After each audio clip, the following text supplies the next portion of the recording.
saat ini, Pak Anies, kalau seandainya diajak oleh Prabowo Subianto bergabung ke kabinet, apakah Pak Anies Baswedan bersedia membuka diri, Pak Anies? Ya, saya rasa lebih bijak kalau saya merespon sesudah ada ajakan.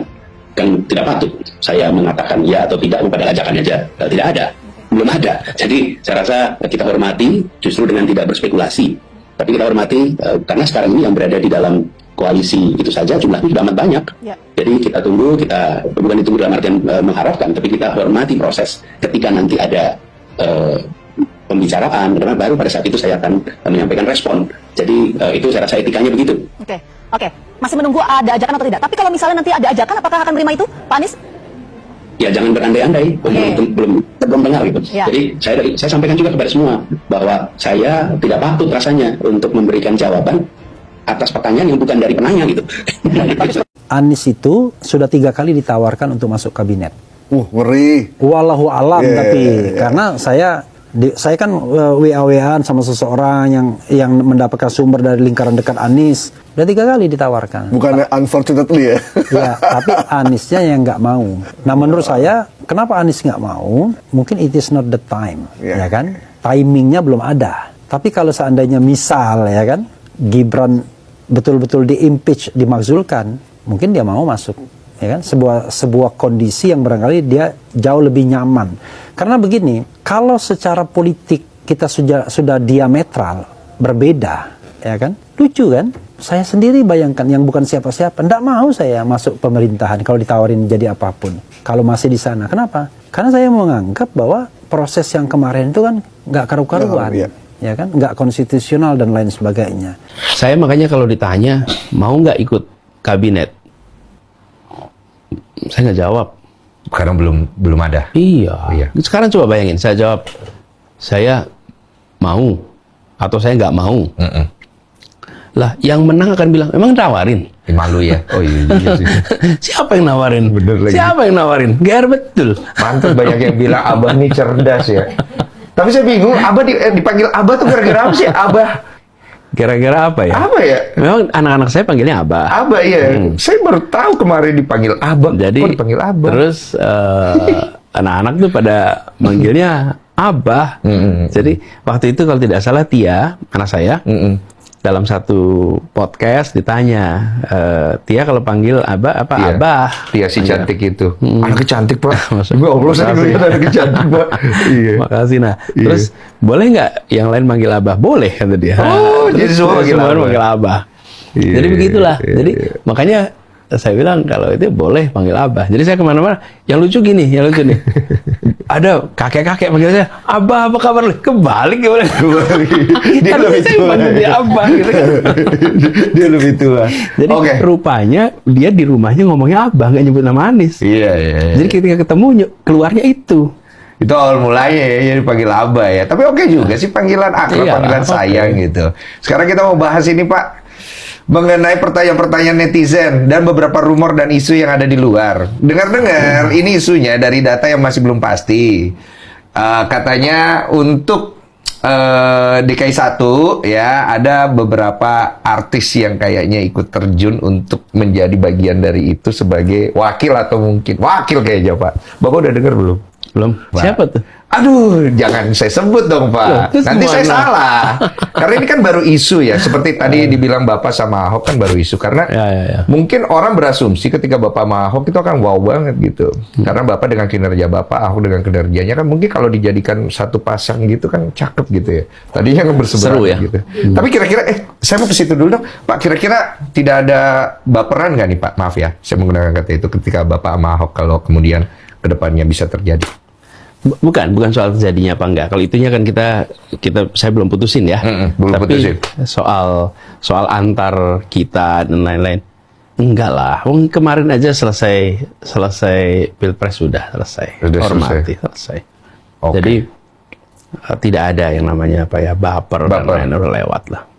Iya. Kita ini udah dewasa. Dan penting banget kalau misalnya kita bawa nih sebenarnya visi misi negara ini kemana. Karena kita tahu lah, Pak, sistemnya, jalurnya, udah rahasia umum, orang banyak. Dan gini, kita semua itu pengen mudah dapat pekerjaan. Iya. kemudian biaya hidupnya murah, Masuk akal lah, pendidikan bisa sampai tuntas, Yes. kesehatan terjamin, Yes. rumah milik sendiri dan tenang. Iya. Kan itu yang dibutuhin semua. Sesederhana itu tuh. Sederhana itu. Nah, untuk itu bisa terjadi, maka pengambilan keputusan harus benar. Udah lupa peristiwa itu. Tapi bagi saya pribadi, 2,5 tahun mengurusin COVID adalah ujian integritas yang luar biasa. Saya tidak pernah membayangkan Tuhan menakdirkan saya menjadi wali kota yang disebut gubernur, mengurusi kota 11 juta penduduk di saat umat manusia menghadapi bencana kesehatan terbesar dalam sejarah manusia modern, di mana saya dapat laporan kepala dinas, tidak pernah terbayangkan datang Pak Anies, makam kita penuh, tidak pernah terbayang ada laporan makam itu penuh, harus cari makam. Anda bayangkan mimpin kota tiap hari terima laporan kematian. Tapi sekalian, periode itu adalah periode di mana saya katakan pada tim, ini yang kita butuhkan adalah kepercayaan dari publik pada negara. Rakyat harus percaya. Kenapa rakyat harus percaya? Karena tidak bisa menangani pandemi itu hanya tangan negara. Semua orang harus terlibat. Konsekuensinya apa? Konsekuensinya lakukan hal yang benar walaupun tidak populer. Yang kedua, lakukan hal yang benar walaupun bertentangan dengan pemerintah pusat. Ini ujian integritasnya nih. Di mana ujian pertamanya? Ujian pertamanya ketika fakta-fakta ditutupi dan kami pilih buka. Itu ujian integritas tuh. Kami pilih mau buka, pemerintah pusat bilang jangan. Kami merasa kalau dibuka membuat orang sadar dan percaya kami tidak nutup-nutupi. Pemerintah pusat bilang jangan dibuka karena kalau dibuka menimbulkan kepanikan. Oke? Lalu saya bilang pada teman-teman semua, ini ada catatan di situ. Jangan takut atas opini hari ini. Jangan takut atas apa yang ditulis hari ini, tapi takutlah atas apa yang ditulis para sejarawan di masa depan. Karena mereka akan menengok keputusan kita berdasarkan data yang lengkap. Hari ini kita kerjakannya potong-potongan. Itu ujian integritas yang paling besar. Dan saya ingat ketika kita harus ambil keputusan waktu itu yang namanya rem darurat bulan September 2020. Saya di sidang khusus oleh para menteri Gubernur Jakarta, karena pada hari itu stok di Jakarta anjlok karena Jakarta memutuskan darurat. Dan saya bilang pada semua, nggak apa-apa kita dimarahin, tapi kita sedang menyelamatkan manusia, nyawa manusia, dan ini tantangan terbesarnya. Kenapa? Karena yang kita kerjakan sifatnya mencegah. Mencegah itu keberhasilannya tidak gampang dibuktikan. Oke? Pemadam kebakaran, ada peristiwa kebakaran 10 rumah, dia memadamkan dan padam dalam 2 jam mudah diukur. Tapi pemadam kebakaran berkeliling ke semua rumah mencegah kebakaran tidak bisa dibuktikan. Okay. Dan pada saat itu dilema yang kami hadapi adalah if you do it, kalau Anda kerjakan, mencegah tidak bisa dibuktikan. Tapi kalau membiarkan, kami yakin itu akan terjadi. Selama 2 tahun itu isinya ujian keputusan-keputusan integritas. Kenapa? Karena berhadapan dengan opini publik, berhadapan dengan pemerintah pusat yang prinsipnya berbeda. Nah, kami merasa bahwa integritas. Kenapa? Karena kami butuh rakyat Jakarta percaya. Dan alhamdulillah rasanya rakyat Jakarta percaya pada pemerintahnya pada masa pandemi kemarin, karena insya Allah pemerintahnya jujur di dalam menyampaikan kenyataan yang dihadapi oleh masyarakat. Gitu. Luar biasa, terima kasih. Halo teman, berjumpa bersama saya di Politik Dangi. Karakter kepemimpinan Pak Prabowo Subianto ini, teman-teman ya, kalau kita melihat itu ingin supaya oposisi itu paling tidak sedikit atau tidak ada. Coba kita perhatikan bagaimana koalisi Pak Prabowo Subianto itu sangat-sangat gemuk ya. Jadi semua partai, hampir semua partai kecuali PDI Perjuangan itu yang tidak masuk kabinet. Dan semua ingin masuk walaupun lawan politiknya di Pilpres kemarin, contohnya ya seperti PKB, Caimin yang lawan politiknya namun masuk kabinet, teman-teman. Namun Anies Baswedan yang lawan politiknya ini ya belum diajak ya sampai detik ini, teman-teman. Padahal potensi Anies sangat luar biasa.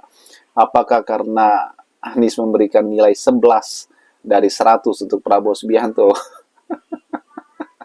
Ini kan menjadi pertanyaan, teman-teman.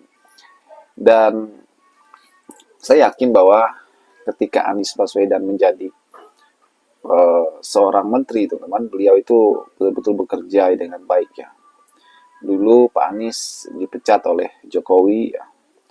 Sekarang kalau kita melihat ya, berkat ya, dari pemecatannya sebagai Menteri Pendidikan zaman eranya Jokowi di periode pertama Jokowi, teman-teman, akhirnya Anies ya begitu melejit, begitu naik daun ya, sehingga ia menjadi capres ya.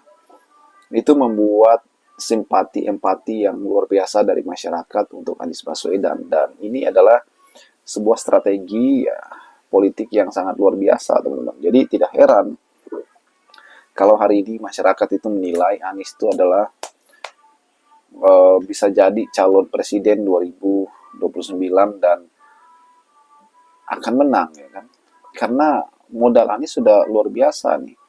Beliau punya suara ya cukup besar 2024 yang lalu, dan inilah modal Anies, teman-teman. Dan ya sangat disayangkan ya, seandainya Anies ini mempunyai jabatan publik ya, saya yakin ya Anies akan semakin populer, Anies akan semakin menjadi pemimpin yang betul-betul lebih mudah jalan politiknya, teman-teman. Namun kan para politisi tentu tidak ingin Anies menjadi pejabat publik ya. Karena apa? Takut tersaingi. Dan inilah kenapa Anies Baswedan terus menjadi orang yang bernilai, bagaimana ia kemudian membantu masyarakat, teman-teman. Bagaimana menurut kalian? Kita diskusi di kolom komentar.